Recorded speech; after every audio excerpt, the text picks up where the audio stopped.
We have a wonderful author on who is calling in from the UK, and we're very excited about that. And her name is Santa Montefiore. We're going to be talking about her new novel, The Mermaid Garden, from Touchstone, a division of Simon & Schuster. Now, Santa is the author of 10 novels, publishing both here and in the UK.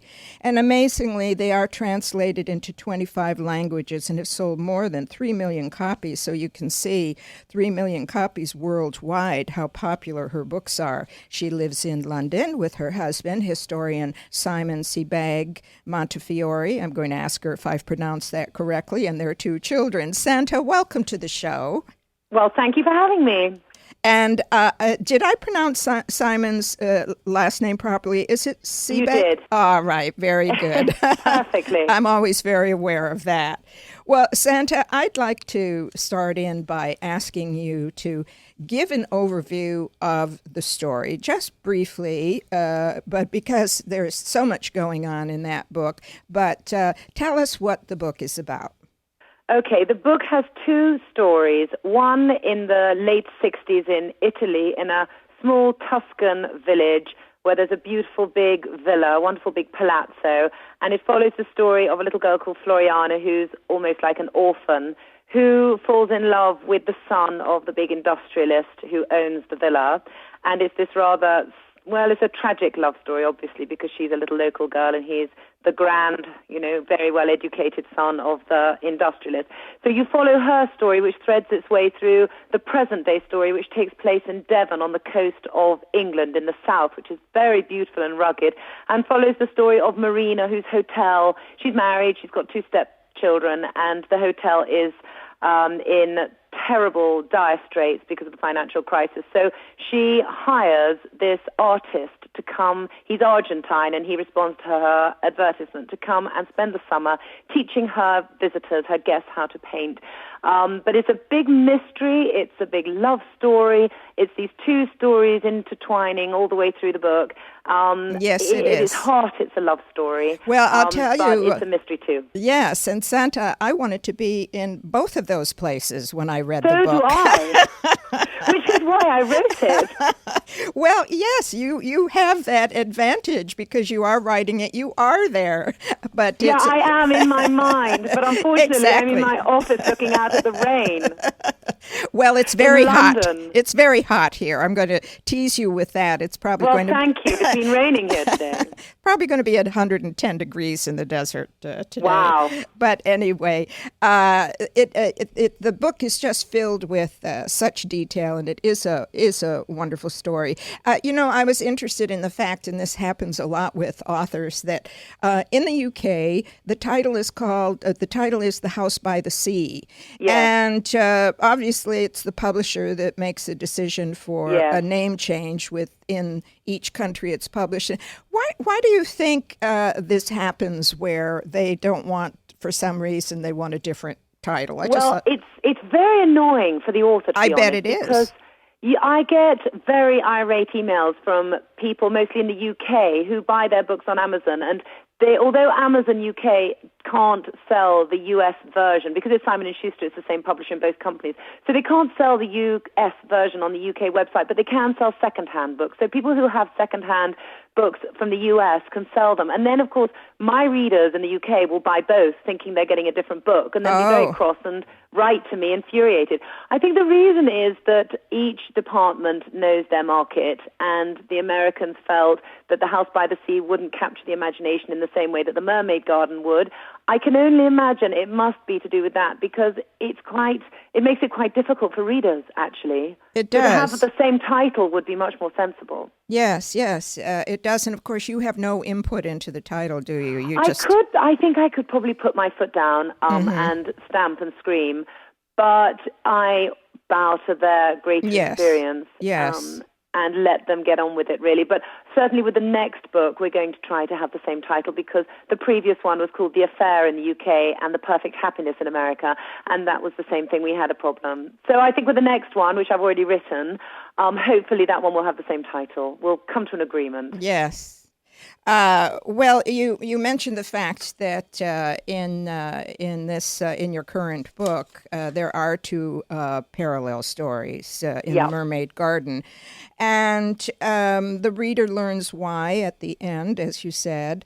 Um, I always am interested in why a writer makes a particular decision and goes in a particular direction. So, why did you decide to do it this way? And were there any inherent difficulties in writing actually two different stories, two parallel stories for the same there book? was one terrible problem I had that I had these two ideas in my head. I knew I wanted an artist in residence. I thought it was wonderfully romantic to have this dashing, sort of rugged, wise, spiritual man coming and transforming the lives of the people in Devon. And everyone fell in love with him. He was gorgeous. Well, I'm in love with him. He's kind of a Javier Bardem in my mind, although Javier is from Spain and not from Argentina. But in the past, I love Italy, and I wanted to write about, I had this idea of this little girl looking through the gates into this beautiful palazzo, and her being on the outside and longing for a better life. And I thought, it just came to my head as I started writing. So I had these two ideas, but I didn't know how to link them.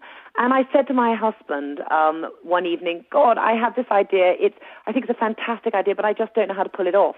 I need a detective. And then the following morning, I'm taking my children to school, and this bicycle comes straight past me, and it's my old friend from university, 20 years ago, who's now a private detective.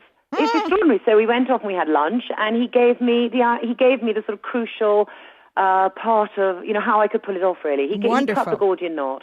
Well, isn't that amazing? That's synchronicity right there, isn't it? That it happens all the time, and I think it happens to all of us all the time. It does. Choose to say it's coincidence, but I asked for it and I got it. Oh, yes. But it was a challenge. But I so fell in love with Italy, and of course I love the south of Devon, so I really wanted to write about both places. And I love the idea of a history, a rather sort of tragic history that then plays itself out in the years ahead.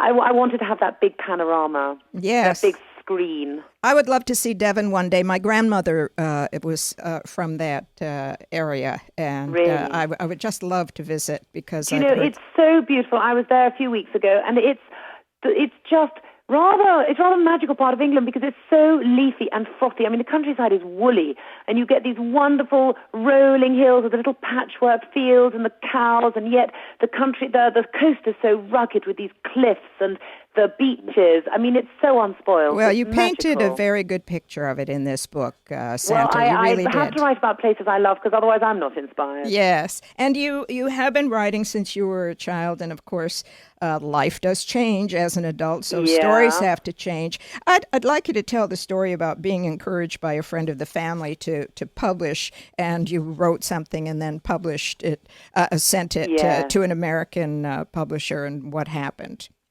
Well, which story? There are quite a few stories like that. Is it the one when I was a teenager? And I was desperately trying to write, and she read one of my stories that was very sort of silhouette romance type, and said, "Oh, darling, I think you've got great talent. Let me help you find an agent." And anyway, I sent it off to publishers and got swiftly rejected. So that was the rejection story. There are a few of those. But it wasn't until I went to Argentina and fell in love with the place, left it to come back to study in England, and went back a year later to find that I no longer belonged in this part of the world that I'd really fallen in love with, that gave me the idea to write a proper book. Yes.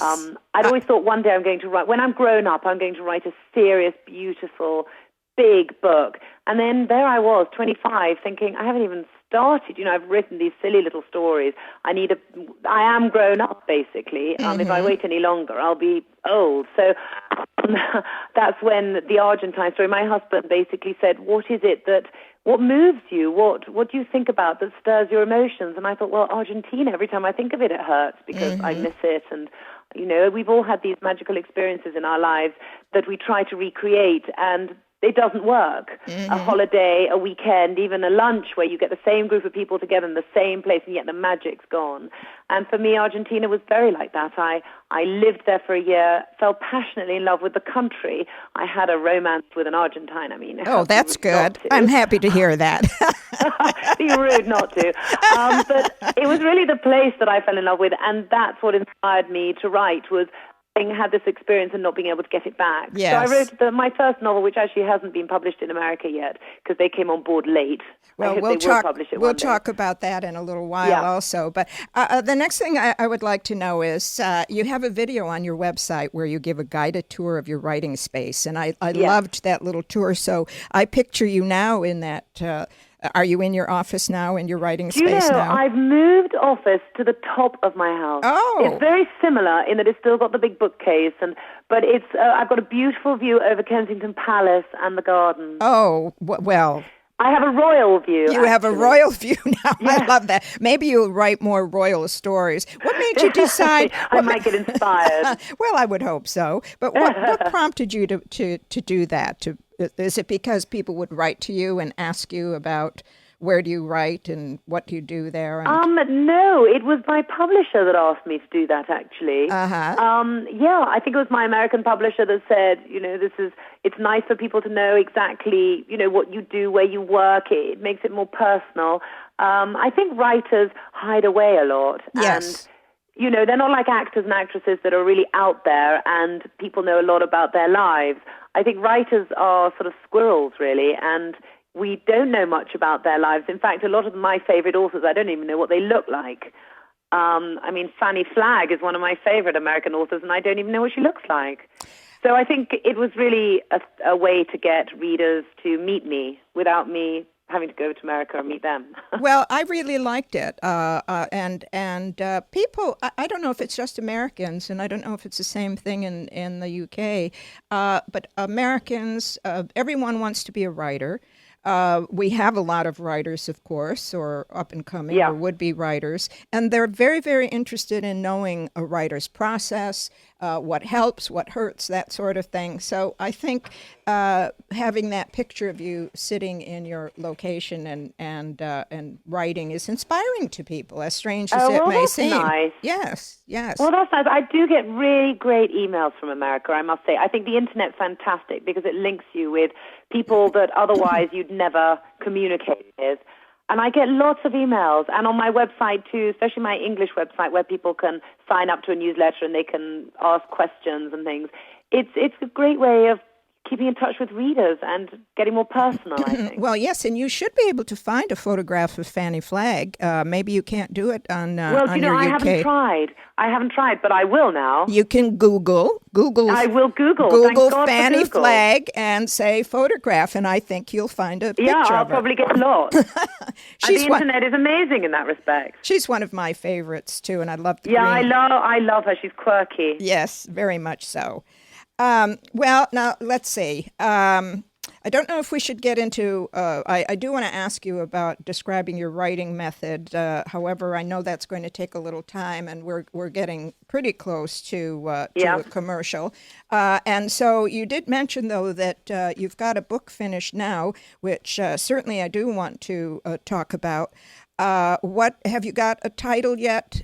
Even though I know there's going to... I haven't so much got a title. I gave it a working title of The Folly on the Hill, but it's not... I don't think we'll use that. It's too much like The House by the Sea, but it's another big mystery, but it's based in the UK this time, in a stately home in Hampshire. And it's called... So I've gone rather grand this time. What on the Hill is it called? Well, I don't know whether you use the word folly. Do you have the word folly in America? Folly? Yeah. I don't think it's a word that's used often unless we're talking about the Follies. We have the Palm Springs Follies here. In England, they're in stately homes in these beautiful old houses. You often get little ornamental houses with little pillars outside. Oh. And there's summer houses where people would go and have tea. No, I don't think that title would work here then. And they're very romantic, and they're usually built sort of nestled in trees by a lake. But they were ornamental. Well, it sounds often beautiful. They weren't even used at all. They just looked very pretty.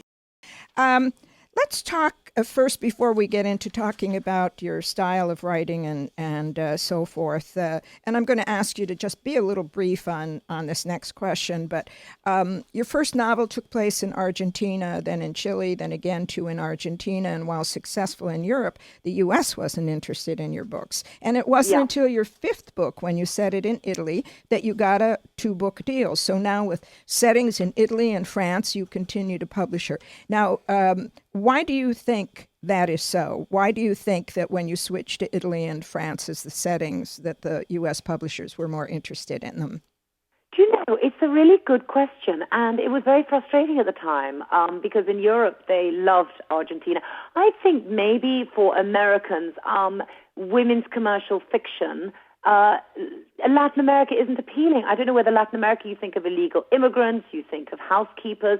I don't know. Over here we think of polo, the pampa, the gauchos. It's very colorful. But it didn't appeal to the Americans. I'm not saying it doesn't appeal to the Americans, because you look at Isabel Allende and Gabriel Garcia Marquez, and they're very successful. But I think maybe for my market, which is more mass market, they didn't want to launch me with a book based in Argentina. I think it was when I went to Italy. I think Americans love Italy. Well, yes. I think A Room with a View. I mean, it's so romantic. I think for them, Europe is more romantic, I think, than That's Latin very America. true, and that was my thought when I was reading that. Italy and France are probably the two places that most Americans want to visit during their lifetime. Many go back repeatedly, and it's sad, but true. I would love to go to Argentina, but I don't know why. Maybe Americans have more of a connection with Europe, because I hear such great things about Argentina. Maybe I'll get there someday. Maybe your books will inspire me to get there. I don't know whether it's because you all come originally from Europe. I think that's partly it. There's a nostalgia there. You're looking to your roots, perhaps. That could be. But I thought that was interesting anyway. So, Santa, I think that many would say, including myself, that you have lived a storied life, and you have spent time in many of the countries that are settings for your books. Your mother's an Anglo-Argentinian. Pardon me. You have family connections in Chile and, of course, Italy. Talk a little more about your background and how it has affected your stories. You've touched on it briefly, but maybe you can elaborate just a little more. I think I've just been so lucky to have traveled in my life. I think also you're either by nature somebody that notices the little details, people's foibles, the way people are with one another, or you're somebody, I mean, there are people who go through life and have extremely interesting lives, but they're not really touched by anything. I think I picked up things along the way because I absorb everything, and I love people, and I could write a story based in a little village in, Ireland, and hopefully make it colorful, because I love people, and I love the way they interact and the dynamics and the little mysteries. And so I think I've been very privileged to have traveled to beautiful places, Italy, France. I mean, I'd love to write about America, but I don't know it enough, I think, to be convincing to Americans. Maybe I'll go back. But I lived in Argentina for a year when I was 19, and I've spent a lot of time in Italy. I spent a lot of summers in France. I've been to beautiful places. But as much as being swept away by the places, I think books, the success of books, are all about character. I mean, Fanny Flagg is a great example of somebody who can write these characters that just stay with you after you've closed the book. You feel they're real. You want to invite them into your sitting room and sit on a sofa and chat with them. And of course, you have the advantage if one lives in the UK or in Europe.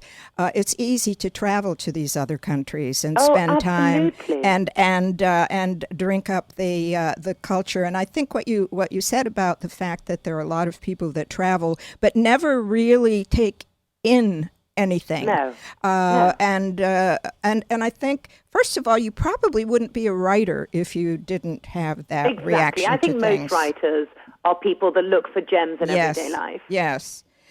You write about, in your books, you write about such a myriad of things. You write about war, murder, heartbreak, wealth, royalty, poverty, beautiful women and handsome men, a wide range.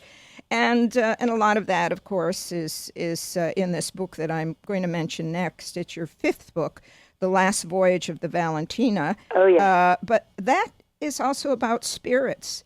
Why did you decide to go in that direction, and what should the reader get out of that story? About spirits? Yes. Yes. Yeah, life after death, we're talking. I'm sorry, did I have the title wrong?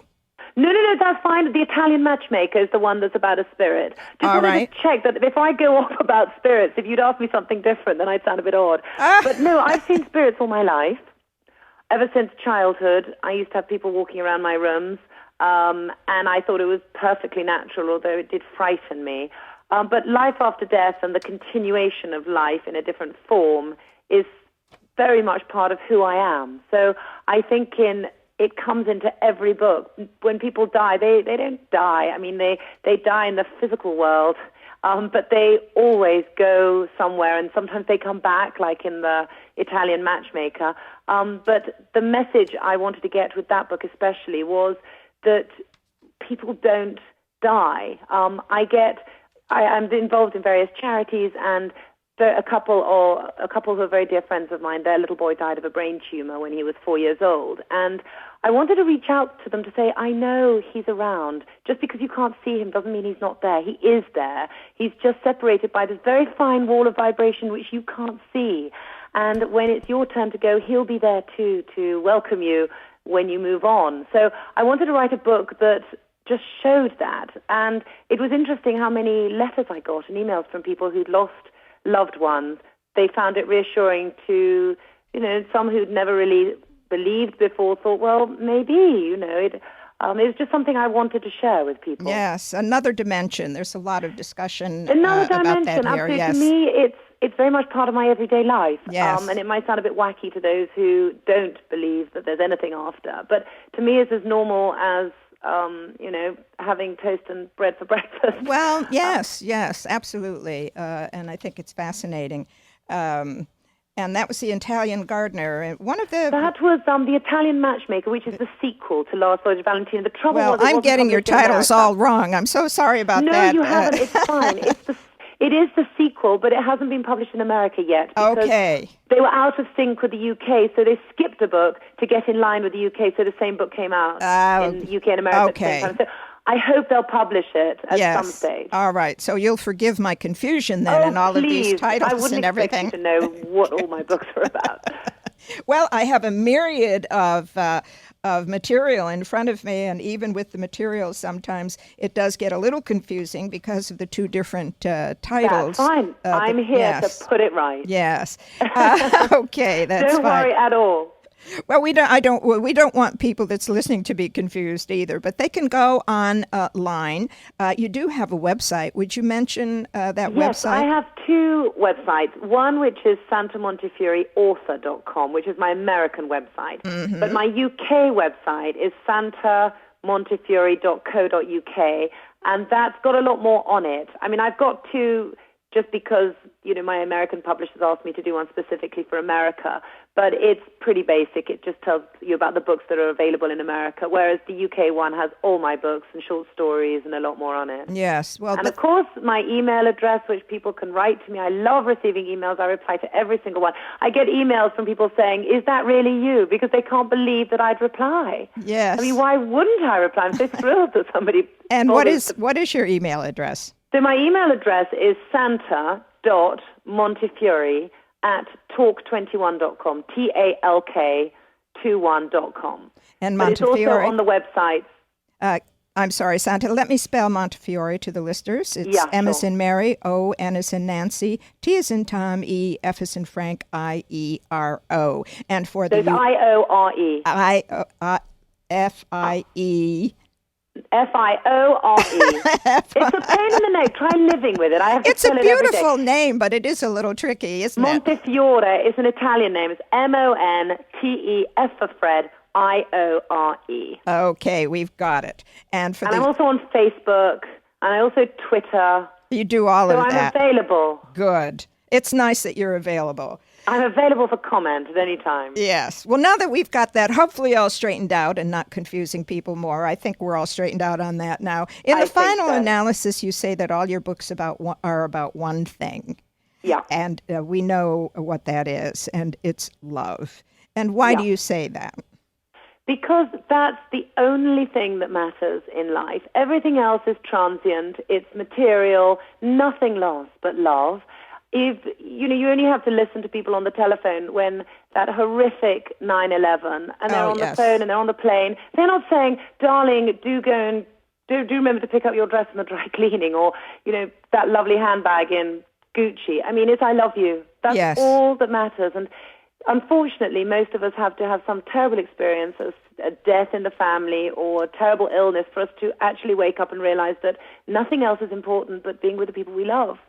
And that's why I write about it, because actually nothing else really rocks my boat like love does. Mm-hmm. I love writing about love in all its many forms, between siblings, parents, lovers, grandparents, and I love the way that love transforms. And the Mermaid Garden is very much about love transforming and opening people's hearts and their minds and making us better people.